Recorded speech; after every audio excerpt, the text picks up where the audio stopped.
Welcome to Introduction to JavaScript. Today we'll be talking about the browser and variables. I'm your host, Greg Smith. Let's get started. Before we get too far along, I want to share a couple things with you. First off, you will see big title screens every time there's a logical break in the tutorial. And so all this introductory stuff that I'm telling you now is something you can skip right over unless you're really interested.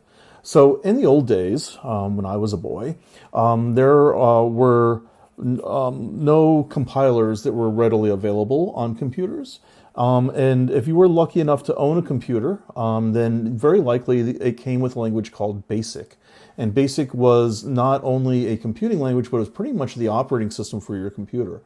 And starting with computers like the Apple II, and later the Commodore PET, the Commodore VIC-20, and then the Commodore 64, the TRS-80, and even the original IBM PC, all came with a BASIC interpreter. And if you wanted to use your computer at all, you really had to learn BASIC.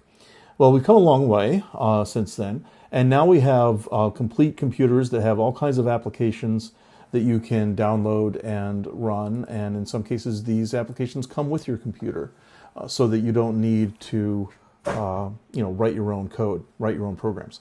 However, if you do want to write your own programs, it turns out that if you have a browser, and chances are if you're watching this video you have a browser, you have a computing language built right in, one that's very powerful and is an industry standard that almost every company in the world is using. And certainly all browsers of note have built in, and that's JavaScript. So let's get started with JavaScript, and I'll start by showing you how to get into JavaScript from your browser. Okay, so for today we're going to use the Google Chrome browser. It is probably the most popular browser on the internet.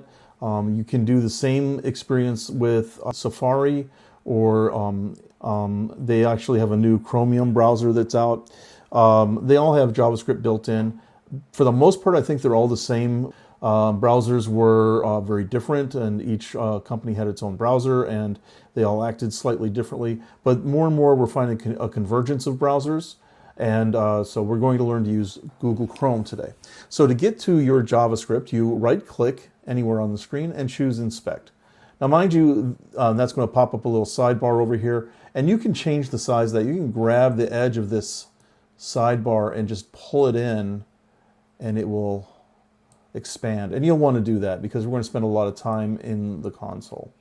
So this is pretty much your programming environment or your debugging environment. Other ways to get at this, if you click on the triple dot menu up the upper left, you can go to More Tools, and under more Tools, choose Developer Tools.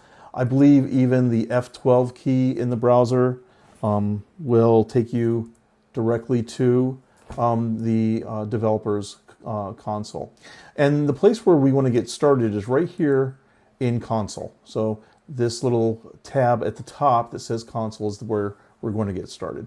You can pretty much ignore any noise that's up here. There's some cross resource issues for some reason with this site. We're not going to worry about that today. So if you get this far, then you are in JavaScript. Okay, so JavaScript is a computing language, and it was written, I believe, in 1995, and the guy who created it named it JavaScript for marketing reasons. It really doesn't have any kinship to the Java programming language, except for some of its syntactical features, and we'll get into that later. So one of the first things you want to learn to do with a computing language is print things out to the screen. And in JavaScript, we use a thing called console.log. Now I'm going to increase the size of this console just a bit so that you can see. So notice I just hit the clear console button here, and that cleared my console. So to print something out to the console, you type in console.log,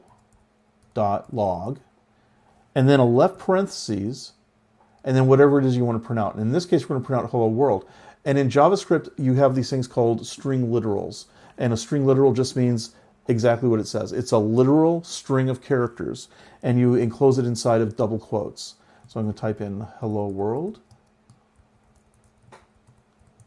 and a semicolon at the end, and it prints out hello world. Now this value here, this undefined, you don't much care about that. Don't worry about it. It's just telling you what the value of the last thing that you typed in is.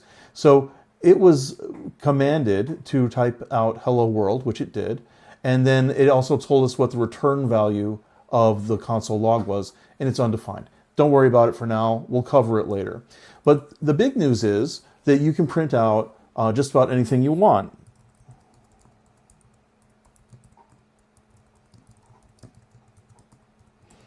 Okay, and so now I printed out another text string. So text strings are useful, but writing a program that just prints the same thing every time is not very useful. And so the first thing you want to do is add variables.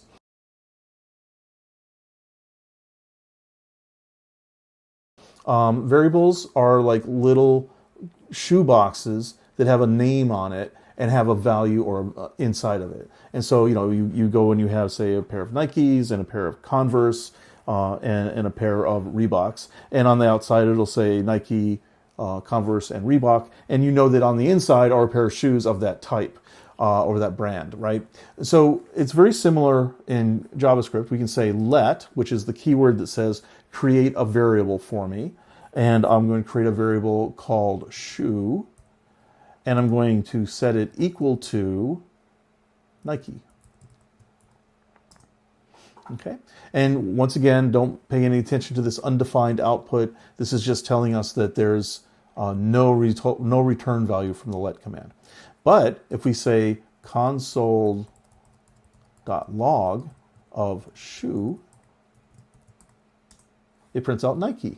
And the reason it does that is that it is now taking the variable shoe, that shoe box, if you will, and opening it up and finding the value that's inside, and then passing that to the console log as if it was a literal string. And so now you can take this single variable and print it out on the console. So the other thing you can do with a variable is once you've created a value for it, you can change its value. Now, we've already said let shoe equals Nike, so we don't have to define it again. In fact, if we try to say that again,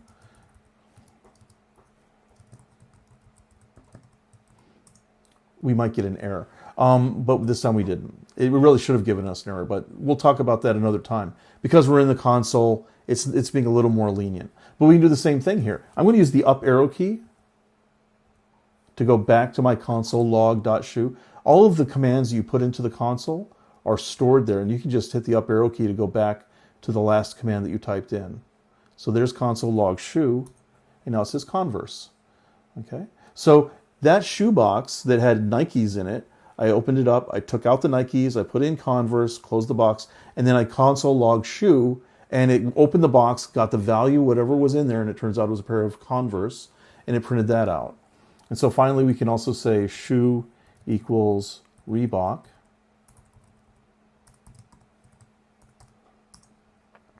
Notice this time it actually printed the value because this assignment statement actually has a value of Reebok. But we'll talk about that another time.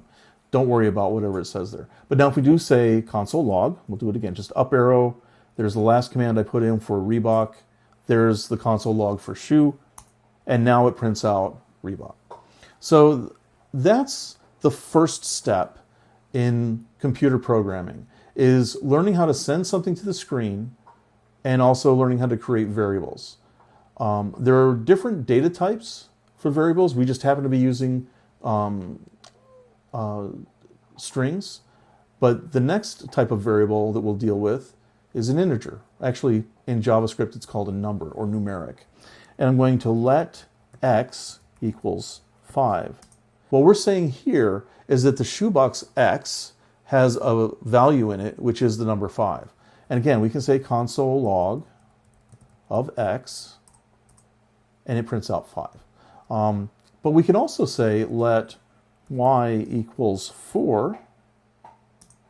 We can console log y, and it prints out 4. But we can also say console.log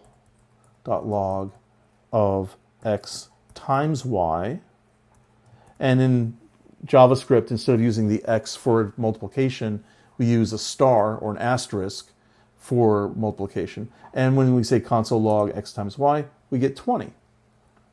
So not only can we do things with strings, but we can also do things with numbers. So this ability to have variables of different data types is just the beginning of how you can use variables in unique and exciting ways.